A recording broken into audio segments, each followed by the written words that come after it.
Hello, this is Chris Heasley with the Chris Heasley Radio Show. The year was 1936. The country was Spain.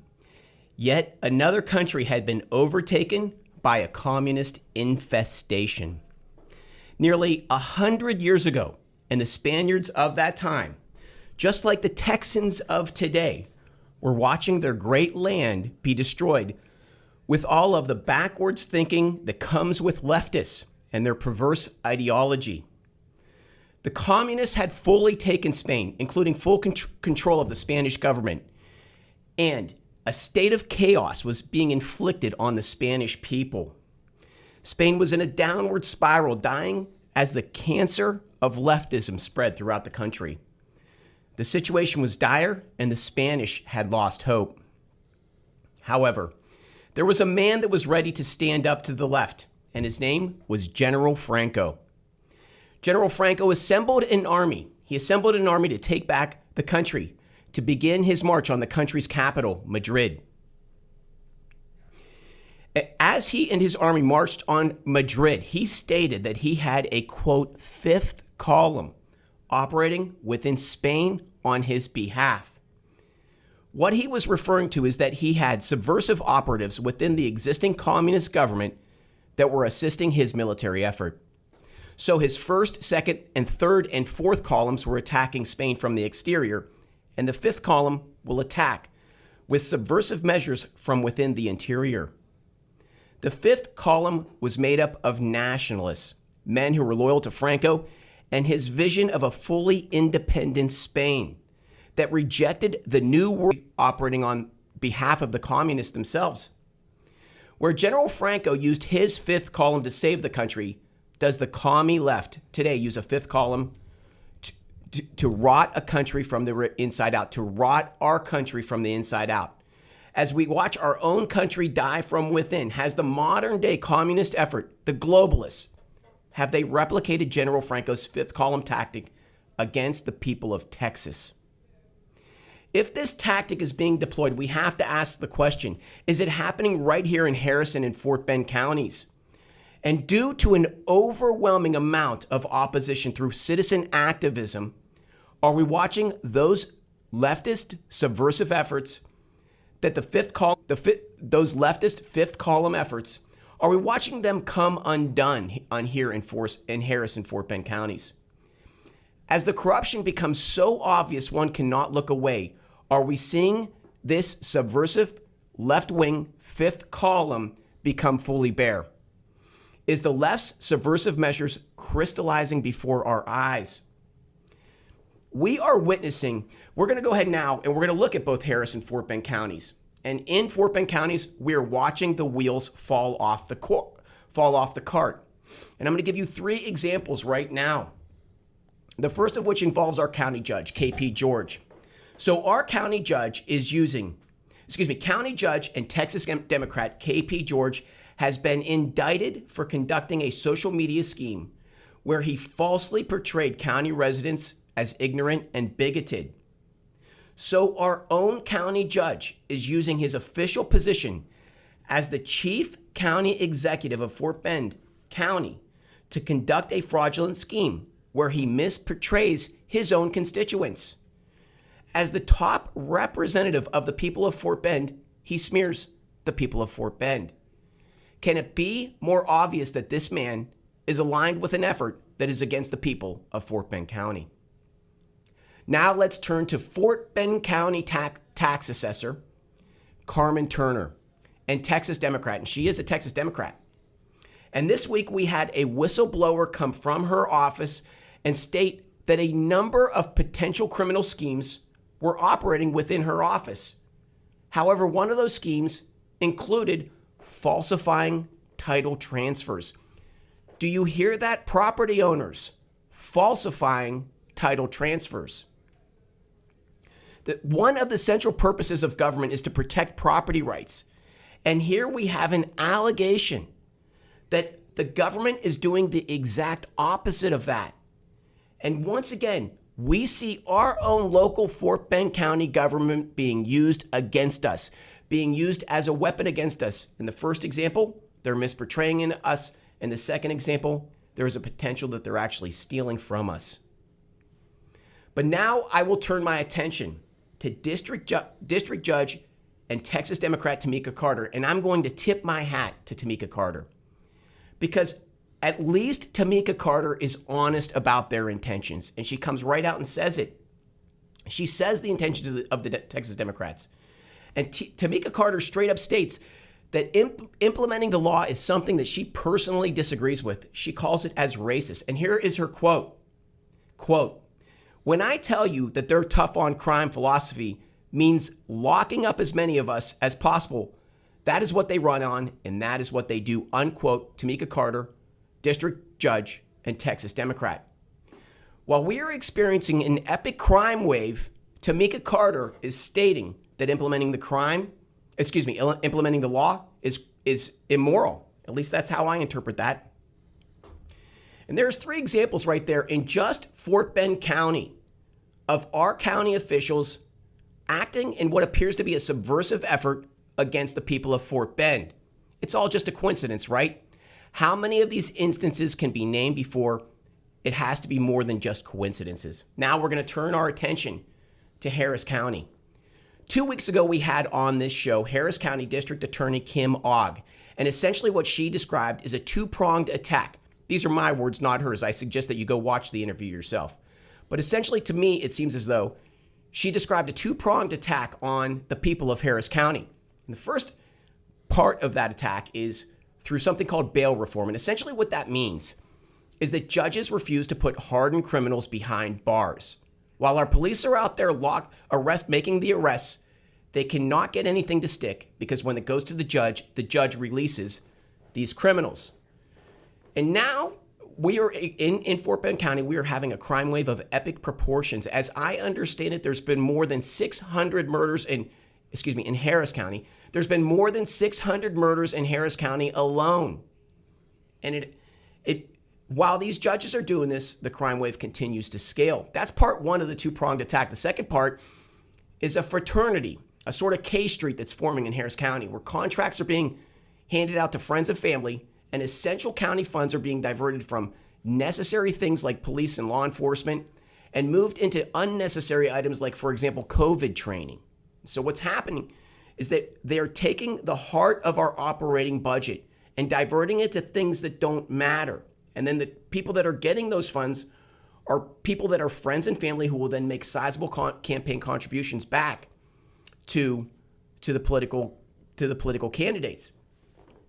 So that's how Kim Ogg describes it. And just to give you an idea, what happened is Kim Ogg will not play along in this game, and she's actually arresting staffers of county officials and people of that sort, but she won't play. And as a result of not playing, Texas Democrats raised $4 million. I believe it was $4 million against her in a campaign. $4 million. And it primarily came from that globalist element, the same one, the same one that descends from what General Franco was dealing with 100 years ago. And so can it not be more evident that there is a scheme being deployed on the people of Texas? And this is the Chris Heasley Show, and on this show, we're going to give you all the ideas, the content, the information that you need to take back your village, your borough, your city, your township, your school district, your county, the counties of Fort Bend and Harris County, your state, the great state of Texas in our country. But the obligation is on you. The obligation is on you to take a stake in this endeavor and become involved at the local level in county affairs. Begin attending county commissioners' courts. Begin attending school board meetings. Begin calling your local representatives, both Democrat and Republican, and giving them a piece of your mind, letting them know what matters to you. Because through local activism, you get the best bang for your buck. And only through local activism are we actually going to have a chance to take back our country.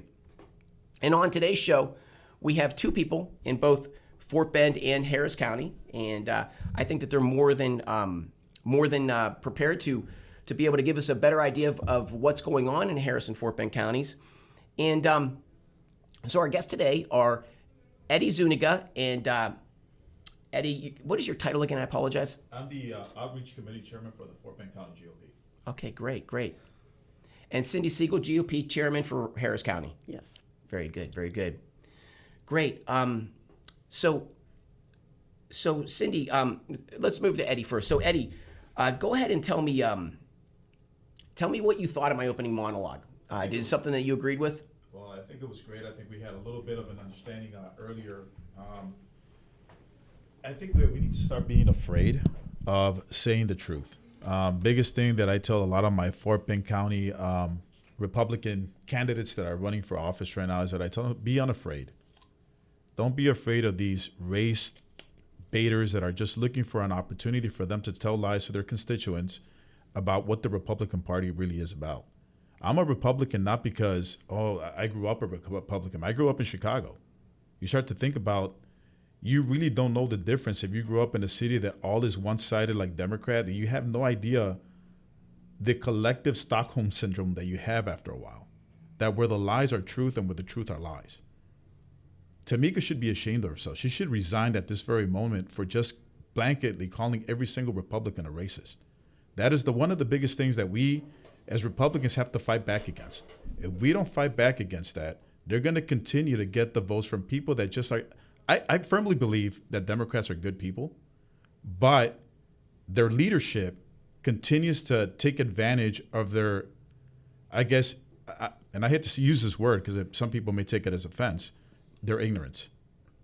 If you're never allowed to see what the other side is about, we're going to lose Fort Bend County just like we lost Chicago, just like we lost Youngstown, Ohio, just like we're losing Harris County. 600 murders is unacceptable, but that is nothing compared to what's going on in Chicago, where I grew up. I remember when I was a 9-year-old boy, I saw my first death next to the little corner store that I used to walk to get penny candies from. How does that happen? How does another child get another weapon, play Russian roulette with their friends, and kills himself in front of that store? How does a 12 and 11-year-old boy go into the library with my father to go ahead and get a paper done for school, and we see an actual murder in front of us like it's nothing? It's just something that happens in Chicago. Could you imagine that happening in the streets of Fort Bend County? When I took over as the outreach committee chairman for the Fort Bend County GOP, I did it not because I need the position or I claim a title or I want to be known as somebody there in the community. No, it's not the reason why. It's that I don't want Fort Bend County to turn from the thing that I escaped from. I tell people all the time, I'm a political refugee from Chicago. And I didn't know it until I left. I was 20 years old when I left Chicago, and I just thought that the rest of America was just like Chicago until I left it. I joined the Navy at 20, spent 7 years overseas where I got to see what the rest of the world was living like. Then I moved to Texas, the greatest, and I would say Texas is not only the greatest state in the world, it's the greatest country in the world, right? Because it's the 6th greatest economy on the planet. But being in Fort Bend County, we have a lot of first-generation people that are moving into Fort Bend County that they believe in the American dream still. People in Chicago that are Americans, generational Americans, don't have the American dream anymore because they've been beaten down for such a long time, Chris, that they just don't know they have options. So that's what I want to avoid happening in Fort Bend County, Harris County, and any other place here in Texas, because if we can make Fort Bend County a red hot, Republican, and like I said, I would be a Democrat if they believed in my values, right? But this is not a race between Republican and Democrat more than it is about values and non-values. It's more about values, right? So my values, if you really look at it, when it comes to race has nothing to do with values. If we look at Mexico, where my family comes from originally, Mexico, what do you see in Mexico? Mexicans. That's it. There is not a homogenous population there. It's just Mexicans. But Mexico is one of the most dangerous countries in the world. Just because a Democrat tells you, vote for me because you look like me, doesn't mean you have my family's best interest. And that's the thing that I want to make sure that everybody, Democrats, Republicans, and independents, start to see that this is a lot more than just race. This is about good and bad, good values versus non-values, truth versus lies. We have to come together. Right now at this point, I can tell every single one of my Republican candidates, be unafraid of these liars and go ahead and call them out for their rhetoric. They call us Hitler, they call us racist, they call us this, but unapologetically fight back. you're not going to offend me as a minority, because I'm not a minority. I'm an American first before anything else. But if you feel that you're going to insult me by calling out somebody like a Tamika, I applaud you if you did, because it's time to call out these liars. Chris, I thank you for letting me be here today. And I did promise my little girls, Penny and Paloma, girls, I love you. I'll see you home here in a few minutes. Awesome, man. You know, I'm from Youngstown, Ohio, and it's my driving motivation too. You know, when I was a kid, Ohio was the equivalent of the state of Texas, right? The state of Texas is the world's booming economy. It's booming at epic proportions. And I think what people don't realize is less than, maybe 40 years ago, that was the state of Ohio. It was Boomtown, USA. Perfect. And our cities were bustling and our cities were safe. And if you go look, in less than a decade, the cities of Ohio took such a dramatic drop that the crime wave happened. The homelessness, we lose our industry, the cities become burnout and busted down.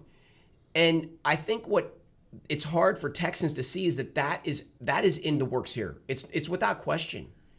I think in my opening monologue, I show that this is a continual thing. It happens over and over again until you root out all of the leftists from your society, all of those toxic ideas. And clearly in Harris County, 600 murders in 1 year.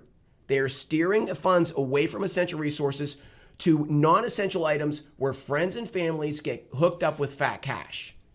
And at the same time, they're completely nullifying our police through this bail reform effort that is funded by the billionaire class, the ones that are always pushing to negate our rights. And they're nullifying our police because our police do all the hard work, take all the risks, get these hardened criminals locked up, and boom, the criminal's back out on the streets. And that criminal remembers what cop did that to him. Okay? This is not a coincidence. It's not. These Democrats are not... See, the people of Texas, we don't want to judge, and we always say, oh, it's just happenstance. They're just aloof. They are just mistaken. No. They are smooth criminals. They are brilliant in an evil way.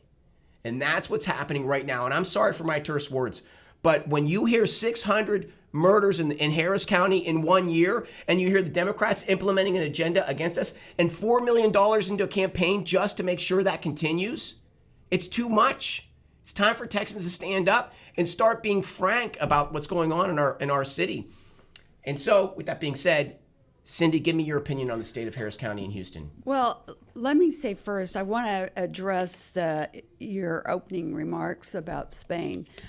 Someone had sent this to me a year or two ago, but if you go back into our U.S. congressional record, I think it was in the mid-'60s or late '60s, they actually read the communist plan for how they wanted to take over the United States. And if you look at it, you will see that not just here, but like you said, Chicago, across the country, they've accomplished the majority of those items. So it's like taking over the schools, taking over the religion, substituting the government for the religion. You just go down that list. And I would tell your people listening, go do a Google search and check it. And it's scary what's going on. So the taking over the courts, letting people out. I've said that it really shouldn't matter where you live in Harris County. Everyone deserves to have their families be safe. And we heard, Chris, you and I've been on the show before. We heard a year ago, former Mayor Sylvester Turner, who's now running for Sheila Jackson Lee's congressional spot, he said, no, crime's down in Houston, crime's down in Harris County. Then Mayor Whitmire took over. All of a sudden, earlier this year, we find out that the police were fudging the numbers. They were letting cases go. They were saying, that we don't have to do anything about them. And what we found out was really the reality that crime was on the rise. You also see it that, the U.S. government was saying crime's down across the country. Just, a week or two ago, the FBI came out, adjusted their numbers and said, well, sorry, it was actually up across the country. And that's happening in Harris County, and you've got judges that are releasing criminals. They're not charging them. You've got a county government that is corrupt. You've got them looking for the loophole. They just, under Rodney Ellis and Lena Hidalgo, Lena wearing her $2,000 dress, signed into effect a tax rate increase that's well over 10%. In order that they can take those funds and do what they want, reward people like their Democrat consultant with that contract that with COVID, quote, COVID money to raise awareness for COVID, they gave a $10 million contract to someone who was a Democrat consultant, where they weren't awarding. The lowest bid was from, and I think it was UT Medical, who had the lowest bid, the infrastructure in place to do it. They gave it to a person who'd never done this. And that's why Kim Ogg actually indicted some of Lena's, I think 3 of her staffers on it. And what did the Democrats do? They ran someone against Kim Ogg. They plowed money into her opponent. So she lost her Democrat primary because of it, because they went after her. Just recently, they cut her budget even further last month because, and the public defender's budget, I think they've actually increased it to like 3-to-1 compared to Kim Ogg's budget of paying for additional prosecutors. So that's what's going on in Harris County. So, one of the central tenets of the left is always to consolidate things, right? They don't want diversification. And what I mean, I'm not talking about diversity. I'm talking about diversification, okay? And so what that means is, like, for example, they don't want a lot of cities, boroughs, villages, towns. What they want is they do eminent domain. So they get everything under one umbrella. Houston gobbles up all these little villages, boroughs, cities, towns, and then they have to pay off just one mayor instead of 100. And that's the entire purpose. What was the Defund the Police movement? The Defund the Police movement was a whole effort to get rid of our myriad of local police agencies, combine it into one federal police force that reports to Joe Biden, okay? Then they could just pay off one guy. That's the whole goal. And I think that when $4 million is dropped into a campaign, it shows how committed they are to make this happen, because Kim Ogg wasn't on the agenda. She wasn't taking their marching orders. She got the boot. But I want to ask you, okay, so another central point of this talk. When you divert funds, when you implement this cronyism, government loses its focus and everything comes undone. That's why we're seeing the wheels come off the cart in Fort Bend County with all this stuff. That's why, we're watching this epic crime wave in Harris County. But my question for you is this. The word on the streets is that the consigliere of Harris County is Rodney Ellis. Is that the guy that really runs the show? Yes. I mean, it's easy to see it. Commissioner Ramsey is a Republican. He's the only Republican on the commissioner's court. He'll tell you the same thing. And there's been an interesting dynamic. If you recall, a year ago in the summer, Lena Hidalgo, county judge, took off, had some mental issues, so she was gone. And I give anyone credit for wanting to deal with if you have health or mental issues.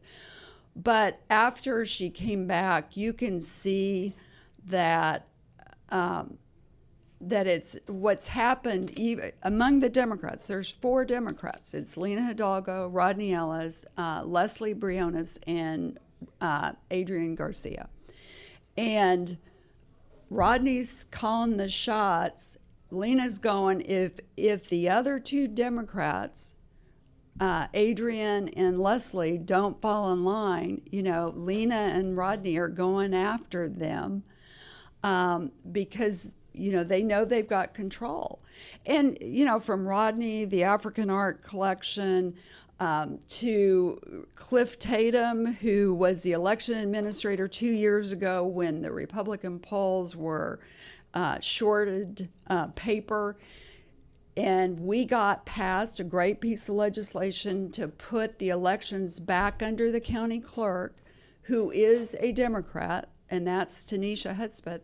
the word on the street was that Rodney Ellis was trying to force Tanisha to hire Cliff Tatum, the guy who screwed it all up, and she said no. So Adrian Garcia hired him to be his facility manager or something. You know, that's what is going on with our county government. And the Democrats, the Democrat leadership, what they do is if they have a Democrat like Kim Ogg that doesn't fall in line, they go after him in the primary. I've been told by some of the attorneys in town that have said that the Democrat good judges, the ones who were applying the law and being fair, they actually went after them in the Democrat primary and booted a lot of those out. So, you know, you either pay to play if you're a member of the Democrat Party and you fall in line, or they're going to have a target on your back like they did Kim Ogg. So, Eddie, you talked about Chicago, I don't know, 30 years ago, and the really nightmare scenarios that you found yourself in, seeing violence up close. We're having 600 murders in Houston. Wouldn't you say that we're already there in Houston and quickly spreading to Fort Bend County? You haven't seen anything yet. Mm-hmm. That is, I mean, 600 murders. I mean, right now it's nothing compared to what's going on in Chicago. Nothing. I mean, like I said, I mean, there's a collective Stockholm syndrome in Chicago right now where violence is the norm. Okay, so here's the thing, like, and you were saying all these things about all the different judges and everything else, and Lina Hidalgo, Cindy, I'm a citizen volunteer like all of us. Nobody gets paid for what we do, right? So a lot of people don't have the time to look at all the inner workings of all these politicians that are doing things that may be positive or negative for the community. How do we keep a check on that? Who will watch the watchers kind of thing, right? So what are we going to do in order for us to do that? What is the regular, citizen that goes to work, wants to raise a family in a safe environment? We can talk about how bad, I can talk all day about how bad it can get if we don't fix this, but there is really no check and balance when it comes to politicians that get elected. The only thing that we can check and balance right now is making sure that we don't vote these people in. Lina Hidalgo is not fit for the office. Yeah. She shouldn't be there. Right, a lot of these people, they voted her in because she's the youngest, person, Latina, and all this other nonsense that I hear all the time, especially because I'm Latino, right? Oh, they're Latino, they're the first Latino to hold this office. I don't care. Yeah. Do their values align with mine? Because at the end of the day, the way they look does not, if it doesn't fit my values, what's the point, right?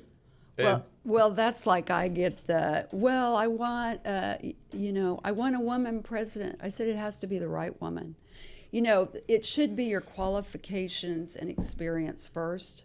It shouldn't be, your skin color. I mean, or just that you've got a D by your name, or or where you live. I mean, in terms of crime, and I've said this, it shouldn't matter where you live in Houston or Harris County. You should have the right to live in a safe community. And actually, some of the biggest areas of crime are some of the poorest areas. I mean, people that live in those communities where the police are afraid to respond or they're not responding, they deserve to be safe. And how do you address it? Well, I think our party, like yours in Fort Bend, the Republicans are offering up, I think, great candidates. I mean, we've got DA Dan, who has a phenomenal story. Dan grew up in a poor family. He was homeless. He's been a child victim. He had to move in with another family. He put himself through school, joining the military.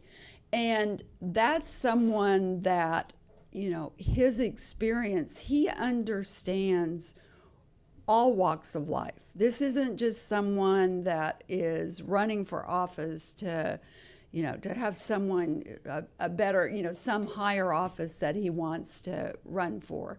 He understands where all victims, all walks of life come from, and he's willing to stand up for them.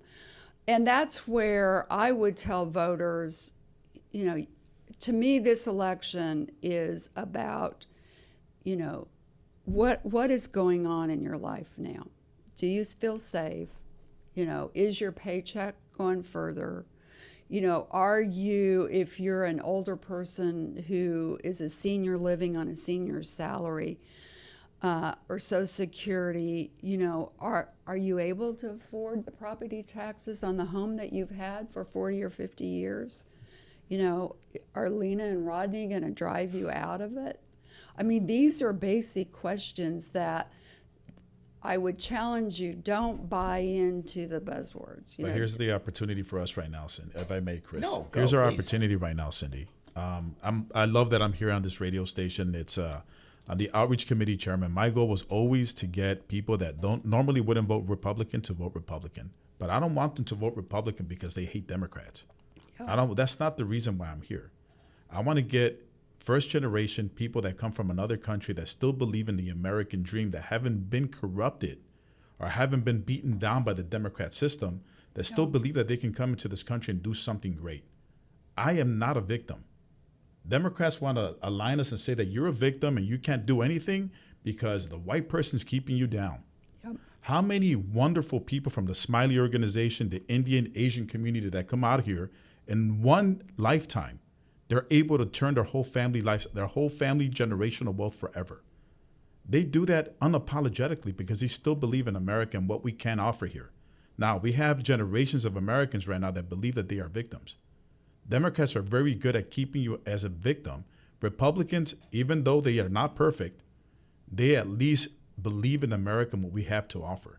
Our opportunity right now is to go out there and reach out to those people that are probably listening to this radio station right now. Vote Republican, not because we're perfect, but because we're not Democrats. All right? The day that you start telling your kid every day that they wake up that they can't become anything, what if one day my daughter Penelope becomes president of the United States? That's what I believe. Not that she's being held back by some scary white boogeyman or something like that. Well, I that. agree. You know, I've got two daughters, and they're now 27 and 30, which is hard to believe. But, you know, I wanted for my daughters, I wanted them to be able to grow up and have a childhood. It was important. I mean, I grew up on a farm in Northwest Kansas, so it's very different than Chicago. But I wanted them in the middle of Houston to be able to have a childhood, to be able to have the freedom to, you know, go bike 4 blocks to the local pool, to be able to play out front of our house and kick a soccer ball while they're, you know, waiting to be picked up for school. And I wanted them to have a great education. And I wanted them to believe that if they worked hard enough, with a little luck, they could have that American dream. Whatever that dream is, you know, that they could be Fortune 500 president, you know, or CEO. They could be president of the United States. And that they're not a victim, that they're not a victim because they're a woman, that they're not a victim because they've got my husband's Jewish, because they have a Jewish last name. You know, that the American dream is about opportunity and the idea that you work hard enough, and with a little luck sometimes, that you can accomplish everything. And what I think we've seen nationally and locally, you're exactly right, that, you know, what the Democrats offer you, and they throw these buzzwords out there, but it is, you're a victim. I mean, isn't it better? I mean, we want our kids to grow up confident and hardworking and good values. And, you know, it's better that I don't want my daughters to think that they got a job because of their skin color, or they went to the right school, I want them to know that hard work amounts to something. Well, that's the one thing that I see about the Indian community that I love, right? My wife is Vietnamese. I mean, for them, education is the ultimate. There is no backseat to taking it. Education is the one thing that you focus on, and that's it, right? And I love that. Same thing with the Asian community. When you see somebody, a young man or a young woman that wins a spelling bee, with English being their second language, how impressive is that? But that's what I'm talking about. Those values is what we need to get back to. Those values are the things that are really going to make us the American powerhouse that we already are. But could you imagine how much better we're going to be if we embrace all of these communities that are coming in that still believe in the things that we grew up reading in books? They still believe it because they haven't seen the difference. They haven't seen the corruption. They haven't seen any of that. America's the beacon of light around the world. People come here for a reason, right? So when you grew up in an environment, like I said, I always go back to Chicago because I know where I come from and I know how bad it can be. I still have family in Chicago that right now still says that Texas is horrible. There's nothing but Republicans. But then again, they still live in an 800 square foot apartment with no opportunity, no savings, making minimum wage. Are you telling me that that's the dream that you want for your children growing up? I'm going to tell you right now, wholeheartedly, that's not what I want for my children. But what I love about the Indian community that is coming in right now, they understand that the American dream is still alive and well. But what I want them to start thinking about, if you want to keep that American dream alive, do not vote against it by voting for a Democrat. Democrats need to change their platform. Okay? They need to change their platform. I have many Democrat friends that I consider good friends. I don't hate anybody. But when it comes to values, those are the only things that I really want people to remember, that the values is the things that are going to make us better, make us grow, and everything else. But again, when you have somebody like a Tamika Carter talking about the very things that I ran away from, and then we still have Republican candidates that won't say anything against it, I would say let's stop being afraid. Let's start going at them the way they come at us in order for the truth to come out. There's a reason this conversation is happening right now. It's not an accident. I believe that God put us in the right place at the right time, at the right place for us to have these conversations openly. I would love to have a Democrat here. Defend yourself. Let's talk about that. But if you're unwilling to have that conversation and at the very moment that you see that truth or facts are not what you think they are and you call me a racist because of it, conversation's over. Yeah. Right? So we have to start being more, I guess, proactive and I guess confident in what we're trying to do here, because the only people that are going to benefit is the kids that we leave behind. What's the point of having money and doing well if you don't have safety and security? Well, and I think, too, I think Republicans, as we've talked about, Republicans, there's a tendency to think, I think it's human nature. There's a tendency to think that people are just like you, that they're going to approach something the same way. And so they don't want to be called racist. And that's a ploy that gets used by the Democrat Party. And they use it as a way to shut down the dialogue. And I would tell your listeners that, we should be Americans first. And every generation wants we want better for our kids. And that has been the American dream. For my parents, they were Depression babies, World War II, and they were not able to finish college, but they were the first in their whole family to actually get a year or two of college before World War II came about. For my dad and my mom, it was a huge thing to be able to say, and we did student loans, all that. I worked through college, but it was a big thing to say, I helped our 3 kids get a college education. And college is not necessarily the end all. I think we need to get away from that. But I want my kids to do better, just like my parents wanted us to do better. That's the American dream. And the only way they, I think, accomplish it is great education, the opportunity to be able to do better, and that they're safe while they're growing up. And that's where, I mean, truthfully, I think we've messed up because we've been asleep at the wheel with what was going on in our education system. And we see it now, right? Even Chris in his beginning monologue saying everything that happened, everything's happening within right now. What are the institutions that Democrats took over? Education and the legal system. Two major things that, I mean, we need in order for it. We need safety and we need smart kids, right? Yeah. But right now, with all the money that we're dumping into education, for us to be ranking 50th amongst, countries that, that are doing well, I mean, how has that even happened? We're spending more per student.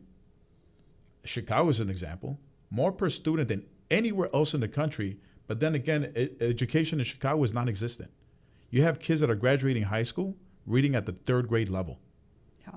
Okay, so I'm going to say a couple of things here. So first thing I want to say is that everything we're talking about the minorities, right, and how they sort of have a allegiance to the left. But at the same time, we're talking about this, a large amount of corruption happening within our governments. Well, the one thing Kim Ogg came on and said, she says the communities that are getting pulverized first are the minority communities. So it's the Black and Latino communities where all these murders are happening. I'm going to read a quote of hers. This is from Kim Ogg, Harris County District Attorney. Quote, "We are seeing the beast starved. The footprint shrunk against our will. People in Sunnyside are crying for more police coverage and getting less," unquote. Kim Ogg, Harris County District Attorney.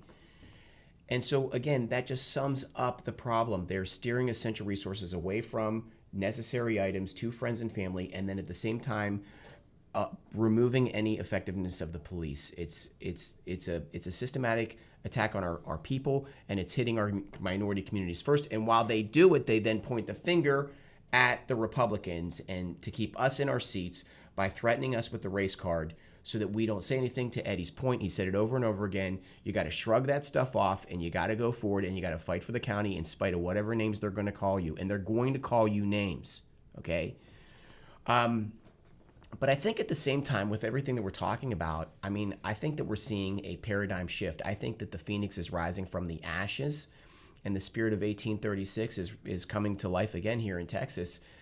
Tell me what you think. Do you think that the Democrats still have this hold on our minority communities, or are we seeing a shift? No, we're seeing a definite shift. My whole goal when I became the Outreach Committee Chairman was for me to get Latinos to start voting 40% Republican, if not higher. Right now, we're reaching over 50. In order for Latinos are voting 50% rate for Republicans right now. And again, I challenge them to continue to do the same thing. Let's talk to your families, talk to your friends, and let them know. Asian community. I mean, right now, Vietnamese are voting at for Republicans at a higher rate than ever before. Minorities are starting to see the corruption. That's a good thing. Now, I challenge my Republican friends. I mean, they may be Anglo or whatever. Embrace it. Welcome us in. We just want an equal seat at the table. That's all we want. Now we have a conversation and we start talking about how our kids are going to be raised, and the how we're going to put money into education, how we're going to put money into safe streets and safe communities. We're here to talk about that because we fled the opposite. We fled areas that were just not good for us. If not, we would have stayed in Mexico. My father was a politician in Mexico. He loved Mexico. He would go to Mexico any chance he would get. But the reason that he came to America is because he couldn't create the life for us in Mexico that he could create here in the United States, right? So now, but I challenge the Republican Party now that any Republican or any Latino or any African American or any Asian that wants to go ahead and be seated at the same table, just welcome them. Just welcome them. There may be things that you say that may not be okay, right? Like I remember once I got invited to a party, like, hey, there's going to be tacos and fajitas already. And I thought it was hilarious. It was like, hey, I like pizza and I like other things too, right? But the thing is that it doesn't matter. I don't get offended. We don't get offended from things like that. But the only way that we can start breaking some of those miscommunications is by actually sitting down I even said, go ahead and say it, in a table of brotherhood and sisterhood. I mean, if we can't joke about our, amongst ourselves, or get away with making a statement that's somewhat out of line. I mean, it's like what they've done is they've pigeonholed us into our categories to such an extent that we're all rigid and we're afraid of making any cross statement, so that prevents dialogue from happening, that prevents conversation happening, that also prevents brotherhood from happening, because poking fun is one way to bond. That's my point, Chris. I was in the military for 21 years. 21 years, and I was a senior enlisted leader. I was, blessed to, did 21 years honorable. I mean, I was given the Bronze Star for my service in Afghanistan. I mean, I had a pretty decent career, but I could have never done it had it not been for the sailors that worked for me and worked with me. It would have been impossible. And it was not just a group of Latinos, white, black, Hispanic, Asian. All of these were my brothers and sisters, every single one of them. I think the ultimate, I guess, unifier would be like, I would say everybody go to at least boot camp. Everybody should go, because in that way you see, what my RDC told me once, well, when we first got into boot camp, every single one of you are worthless until you prove me different. Every single one of you. And that was like the most liberating thing that I've heard in my whole life. But in the military, again, we have people from all walks of life. We have one mission. Even in our community in Fort Bend County and Harris County, we have one mission, is to make sure that our kids are being educated and we raise them in a safe environment. How do we do that? And it's not by calling each other racist. It's not by dividing each other. That's our legacy as parents, I mean, hopefully it is. I remember when my youngest was 5 years old. She comes home and she's going on about this classmate. And, this is so cool, Mom, and so-and-so. And then I find out why she thought it was really cool is he was one of three triplets. And she didn't see the fact, I thought she was saying, because he's African-American, and she didn't see that. For her, it was all about, he was part of triplets. And I think that's where we've got to get back to the values that we're looking at, we're Americans first. And why are we here? And I mean, for people who've moved here from another country or another state, I mean, to me, the biggest difference is you can look at California and you can look at what you have in Texas. And California is, it's one of the most beautiful states in the country.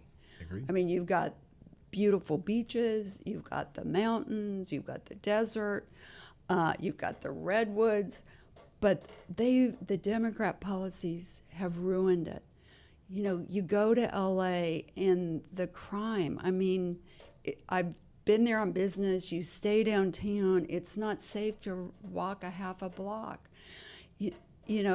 This beautiful state, you can't afford to live there. Just an average house is $1 million. Who can afford that? The income tax is out of control, and the state is broke. And people are moving here because of the opportunity. You still have a great cost of living. You still are relatively safe. But the term "don't California my Texas," it applies here. And I think that, you've got to look and say, is our government, what have they done? What have they done for you? Are you safer? Do you have more opportunity? Are your kids getting a great education? But when did we stop being responsible for our own lives and left it in the hands of politicians, which I would say they're not the smartest people in the lot. They're not. Well, some of them have been doing it. They basically, Lena, what was she, 27 when she beat Ed Emmett, who had tremendous experience, had been a great county judge, and no one wanted to run against him, is what I heard in the Democrat Party. So she's 27. She'd been like an interpreter in the medical community. Not that that's, but 27. She was a year or two older than my daughters, and I'm like. See, but she's the result of DEI identity politics. Yep. She is the result of it. She was not qualified at all to be in that position, but she was elected because the first Latina this, the first Latina that, and being Latino, I say it openly. I'm not afraid. She is not qualified for that position. Yeah. But the only way that we're going to be able to get people like that out of office that are not qualified, that are there simply because they replaced her so that they can do the bidding of somebody else. The only way that we're going to do that is by us all coming together and looking at the values of the person that we're voting for And if they don't match our values, and I would say that for any Republican candidate that's voting right now, that is running right now, if I later on see that they are not doing what I told them, I will gladly campaign against them. I want to jump in here real quick. Cindy, apologize. Can you tell me, did you say you had a Mattress Mac story? Oh, yeah, Mattress Mac, he was talking about sending supplies, donations. I think he sent 2 truckloads over to North Carolina. And his guys came back and they were talking about the homeless camps that they had there that were not because of the floods, that they'd had, even in these small communities, that Americans were being pushed out and they had people who'd come illegally here. And that's the thing too. I think that the Republican Party gets a reputation for not wanting people to be here that are from other countries. And that's the farthest thing from the truth. We want people here who have come through legally. I don't get to pick which laws or shouldn't, which traffic laws I follow or which of the laws, I don't get to go and say, well, I'm going to take what's in your store. That's not what a government, we depend upon the laws. So as Republicans, we want people to come here legally. All the people that have come here and waited in line, I heard an analogy one time. It's like you're trying to, you're on 59 trying to get on 610 loop and it's rush hour traffic and it's all the way backed up.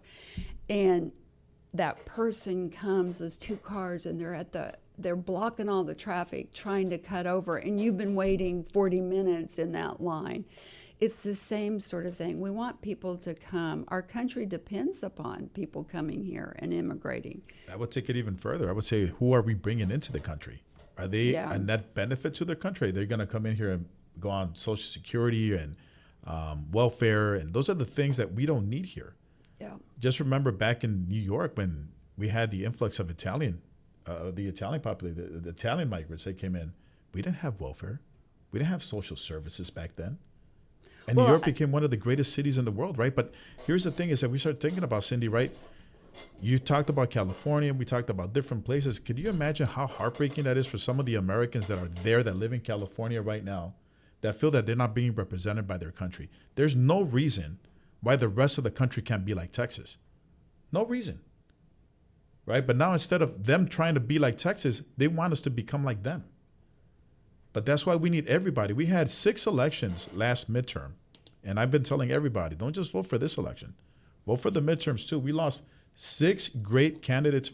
6 candidates lost their race by less than 100 votes because Republicans did not show up to the polls. If we had every single Republican showing up to every election and voting, we would not lose another election again.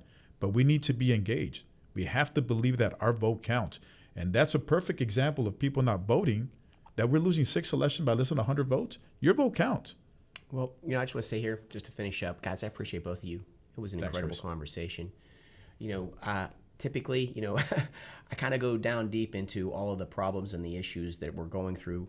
I want to get to down to the detail level, but this conversation kind of took its own turn and sort of made me feel good about the future. I find this conversation to be very inspiring.